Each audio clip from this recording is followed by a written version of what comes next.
जय Hind. GS study ए60 में आपका स्वागत है। दोस्तों, आज हम पढ़ेंगे यूपी ट्रिपल एससी पेट 2025 के लिए महत्वपूर्ण बहुविकल्पीय प्रश्न। और यूपी ट्रिपल एससी पेट की हमारी 50वीं क्लास होगी, जिसमें सारे क्वेश्चन किससे होंगे? गुप्त वंश से होंगे। तो आप लोग क्लास में बने रहिए और एक एक क्वेश्चन को ध्यान से सुनते चलिए, देखते चलिए। क्या दोस्तों? एक एक क्वेश्चन को ध्यान से सुनते चलिए, देखते चलिए, ठीक ना?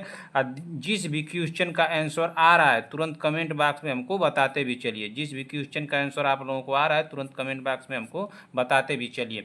और लास्ट में अपना स्कोर जरूर बताइएगा कि आप लोगों का स्कोर कितना गया है।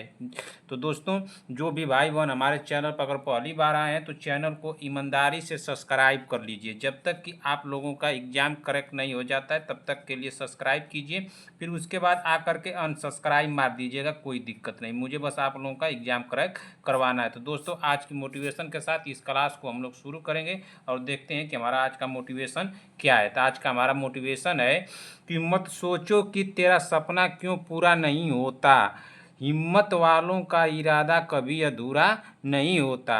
मत सोच कि तेरा सपना क्यों पूरा नहीं होता, हिम्मत वालों का इरादा कभी अधूरा नहीं होता। जिस इंसान के कर्म अच्छे होते हैं, जिस इंसान के कर्म अच्छे होते हैं, उसके जीवन में कभी अंधेरा नहीं होता, उसके जीवन में कभी अंधेरा नहीं होता। तो दोस्तों, इसी मोटिवेशन के साथ आज की क्लास को हम लोग शुरू करेंगे और पढ़ेंगे गुप्त वंश के बहुविकल्पी प्रश्नों को। तो सबसे पहले हमारा क्वेश्चन दिया है, क्वेश्चन नंबर 1। क्वेश्चन नंबर 1 पढ़िए क्या दिया है। क्वेश्चन नंबर 1 हमारा दिया है कि गुप्त वंश का संस्थापक कौन था। गुप्त वंश का संस्थापक कौन था? तो गुप्त वंश का संस्थापक कौन था? तो हमारा पहले का राइट आंसर हो जाएगा ऑप्शन नंबर सी, श्रीगुप्त। कौन था? श्रीगुप्त था। हमारा राइट आंसर होगा ऑप्शन नंबर सी। ठीक, इसी तरह से हम अगला क्वेश्चन देखेंगे कि हमारा अगला क्वेश्चन क्या दिया है। Question number 2। क्वेश्चन नंबर 2 पढ़िए क्या दिया है। क्वेश्चन नंबर 2 हमारा दिया है कि गुप्त किसके सामंत थे। गुप्त किसके सामंत थे? तो गुप्त किसके सामंत थे? तो हमारा दूसरे का राइट आंसर होगा ऑप्शन नंबर बी, कुषाणों के। किसके थे? कुषाणों के। हमारा राइट आंसर होगा दूसरे का ऑप्शन नंबर बी। ठीक, इसी तरह से हम अगला क्वेश्चन देखेंगे कि हमारा अगला क्वेश्चन क्या दिया। Question number 3। क्वेश्चन नंबर 3 पढ़िए क्या दिया है। क्वेश्चन नंबर 3 हमारा दिया है कि गुप्त शासन के दौरान निम्नलिखित में ऐसा व्यक्ति कौन था जो एक महान खगोलीय विज्ञानी और गणितज्ञ था। गुप्त शासन के दौरान निम्नलिखित में से ऐसा व्यक्ति कौन था जो एक महान खगोलीय विज्ञानी और क्या था? गणितज्ञ था। तो कौन था? तो तीसरे का हमारा राइट आंसर हो जाएगा ऑप्शन नंबर क्या होगा? जल्दी से कमेंट कीजिए। Option number C, Aryabhata. क्या था?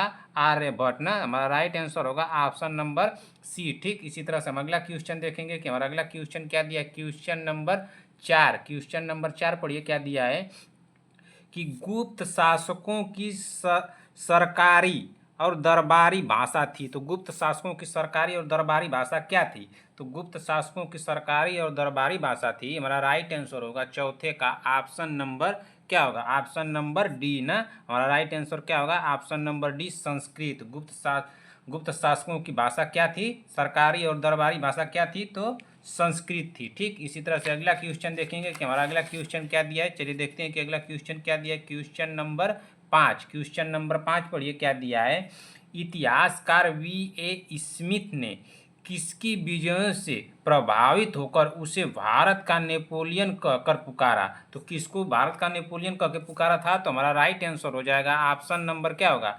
Option number D. क्या होगा? ऑप्शन नंबर डी, समुद्रगुप्त को। किसको? समुद्रगुप्त को। हमारा राइट आंसर होगा ऑप्शन नंबर डी। ठीक, इसी तरह से हम अगला क्वेश्चन देखेंगे कि हमारा अगला क्वेश्चन क्या दिया है। Question number 6। क्वेश्चन नंबर 6 पढ़िए क्या दिया है। क्वेश्चन नंबर 6 दिया है कि गुप्त वंश के किस शासक ने सर्वप्रथम महाधीराज ना, महाधीराज की उपाधि धारण की थी? तो गुप्त वंश के किस शासक ने सबसे पहले सर्वप्रथम महाधीराज की उपाधि धारण की थी? तो किसने महाधीराज की उपाधि धारण की थी? तो छठवें का हमारा राइट आंसर होगा ऑप्शन नंबर बी, चंद्रगुप्त प्रथम ने। किसने? चंद्रगुप्त प्रथम ने। हमारा राइट आंसर होगा ऑप्शन नंबर बी। ठीक, इसी तरह से हम अगला क्वेश्चन देखेंगे कि हमारा अगला क्वेश्चन क्या दिया है। Question number 7। क्वेश्चन नंबर 7 पढ़िए। गुप्त राजवंश किस लिए प्रसिद्ध था? गुप्त राजवंश किस लिए प्रसिद्ध था? तो गुप्त राजवंश किसके लिए प्रसिद्ध था, बताइए जल्दी से। तो जो गुप्त राजवंश था वो प्रसिद्ध था कला एवं स्थापत्य के लिए। किसके लिए? कला एवं स्थापत्य के लिए। हमारा राइट आंसर होगा 7वें का ऑप्शन नंबर ए। ठीक, इसी तरह से हम अगला क्वेश्चन देखेंगे कि हमारा अगला क्वेश्चन क्या दिया। क्वेश्चन नंबर 8, क्वेश्चन नंबर 8 पढ़िए क्या दिया है। फायान कहाँ का निवासी था? फायान कहाँ का निवासी था? तो सभी को पता होगा कि फायान जो था वो चीन का था। तो हमारा राइट आंसर हो जाएगा ऑप्शन नंबर सी ना। क्या होगा? ऑप्शन नंबर सी, चीन होगा। ठीक है, इसी तरह से हम अगला क्वेश्चन देखेंगे कि हमारा अगला क्वेश्चन क्या दिया है। क्वेश्चन नंबर 9, क्वेश्चन नंबर 9 पढ़िए क्या दिया है। क्वेश्चन नंबर 9 हमारा दिया है क्या, भारतीय संस्कृत का स्वर्ण युग ना, यानी गोल्डन एज था। भारतीय संस्कृत का स्वर्ण युग यानी गोल्डन एज था। तो कौन था भारतीय संस्कृत का स्वर्ण युग? तो भारतीय संस्कृत का हमारा स्वर्ण युग था गुप्त काल। कौन था? गुप्त काल ना। मौर्य काल, राजपूत काल, चोल काल, गुप्त काल। तो हमारा राइट आंसर होगा ऑप्शन नंबर डी। कौन सा होगा? ऑप्शन नंबर डी, गुप्त काल। ठीक, इसी तरह से हम अगला क्वेश्चन देखेंगे कि अगला क्वेश्चन क्या दिया। क्वेश्चन नंबर 10, फायान किसके शासन काल में भारत आया था? फायान जो था चीनी यात्री, वह किसके शासन काल में भारत आया था? जल्दी से बताइए आप लोग। तो आया था किसके? तो हमारा राइट आंसर होगा ऑप्शन नंबर डी, चंद्रगुप्त द्वितीय के। किसके शासन काल में आया था? चंद्रगुप्त द्वितीय के। ठीक ना, इसी तरह से हम अगला क्वेश्चन देखेंगे कि हमारा अगला क्वेश्चन क्या दिया है। क्वेश्चन नंबर 11, क्वेश्चन नंबर 11 पढ़िए क्या दिया है। क्वेश्चन नंबर 11 हमारा दिया है कि एरण अभिलेख का संबंध किस शासक से है ना। एरण अभिलेख का संबंध किस शासक से है? बताइए जल्दी से। एरण अभिलेख का संबंध किस शासक से है ना। तो किस शासक से है एरण अभिलेख का संबंध? तो 11वें का हमारा राइट आंसर होगा ऑप्शन नंबर क्या होगा? ऑप्शन नंबर डी, भानुगुप्त से। किससे है? भानुगुप्त से। ठीक ना, भानुगुप्त। ठीक, किससे है? भानुगुप्त से है। एरण अभिलेख का संबंध किससे है? भानुगुप्त से। हमारा राइट आंसर होगा ऑप्शन नंबर डी। ठीक, इसी तरह से हम अगला क्वेश्चन देखेंगे। क्वेश्चन नंबर 12, क्वेश्चन नंबर 12 पढ़िए क्या दिया है। उत्तर गुप्त युग में जो विश्वविद्यालय प्रसिद्ध हुआ वह था। उत्तर गुप्त युग में जो विश्वविद्यालय प्रसिद्ध हुआ था वह था। तो कहाँ हुआ था? तो हुआ था, हमारा राइट आंसर होगा 12वें का ऑप्शन नंबर क्या होगा? कांची, तक्षशिला, नालंदा, वल्लभी। तो हमारा राइट आंसर होगा, जल्दी से बताइए क्या होगा 12वें का। तो हमारा राइट आंसर होगा 12वें का ऑप्शन नंबर सी। क्या होगा? ऑप्शन नंबर सी, नालंदा था। कहाँ था? नालंदा, है ना। इसी तरह से हम अगला क्वेश्चन देखेंगे कि हमारा अगला क्वेश्चन क्या दिया है। क्वेश्चन नंबर 13, क्वेश्चन नंबर 13 पढ़िए क्या दिया है। क्वेश्चन नंबर 13 हमारा दिया है अजंता चित्रकारी का विषय वस्तु निम्नलिखित में किससे संबंधित है? तो इस ऑप्शन में पूछ रहा है अजंता चित्रकारी का विषय वस्तु निम्नलिखित में किससे संबंधित है? तो किससे संबंधित है? तो 13वें का हमारा राइट आंसर होगा ऑप्शन नंबर बी, बौद्ध धर्म से। किससे है? बौद्ध धर्म से। हमारा राइट आंसर होगा ऑप्शन नंबर बी। ठीक, इसी तरह से हम अगला क्वेश्चन देखेंगे। क्वेश्चन नंबर 14, क्वेश्चन नंबर 14 पढ़िए क्या दिया है। अजंता कलाकृतियाँ किससे संबंधित है? अजंता कलाकृतियाँ किससे संबंधित है? बताइए जल्दी से। अजंता कलाकृतियाँ किससे संबंधित है? तो 14वें का हमारा राइट आंसर होगा ऑप्शन नंबर क्या होगा? गुप्त काल से। किससे थी? गुप्त काल से। हमारा राइट आंसर होगा ऑप्शन नंबर डी, 14 का। ठीक, इसी तरह से हम अगला क्वेश्चन देखेंगे। क्वेश्चन नंबर 15, क्वेश्चन नंबर 15 पढ़िए क्या दिया है।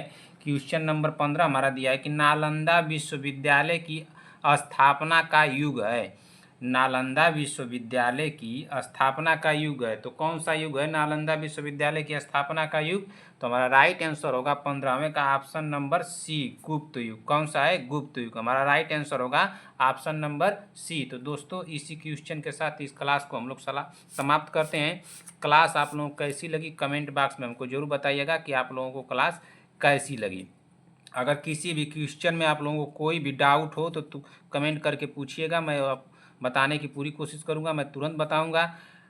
क्लास कैसी लगी कमेंट करके हमको जरूर बताइएगा। जो भी भाई बहन हमारे चैनल पर अगर पहली बार आए हैं तो चैनल को ईमानदारी से सब्सक्राइब कर लीजिए जब तक कि आप लोगों का एग्ज़ाम क्रैक नहीं हो जाता है। जैसे ही एग्ज़ाम क्रैक कीजिएगा आके अनसब्सक्राइब मार दीजिएगा, कोई दिक्कत नहीं, मुझे बस आप लोगों का एग्ज़ाम क्रैक करवाना है। ठीक है दोस्तों, तो दोस्तों इसी के साथ क्लास को हम समाप्त करते हैं। क्लास कैसी लगी कमेंट बॉक्स में अपना प्यार देना मत भूलिएगा। मिलते हैं ऐसी ही क्लास के साथ, तब तक के लिए जय हिंद, जय भारत।